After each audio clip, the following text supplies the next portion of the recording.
This is the summary created from the video. Lecture 37 Demonstration-XIII. The video begins by demonstrating important facts about applet programming, including the required packages and the vital paint method that draws strings at specified locations in the applet area. It then explains the standard applet methods like init, start, paint, stop, and destroy, showing how an applet inherits from the applet class and overrides its abstract methods with the execution order of init, start, and then paint, displaying messages at each stage with specified colors. The demonstration continues with the usage of the stop and destroy methods, where the init method creates and sets a frame visible. The start method makes it visible, the stop method hides the frame and stops the applet, and the destroy method completely removes the applet from memory after stop is invoked.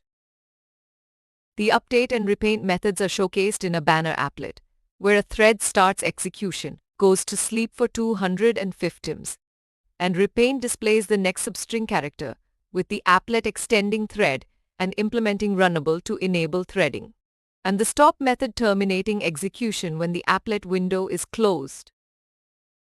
The video then covers HTML, a markup language for browsers to interpret and display web pages using tags, and explains that while browsers can render regular HTML tags, they cannot interpret embedded Java applet code, requiring an applet viewer software to recognize and execute the Java applet code within HTML files.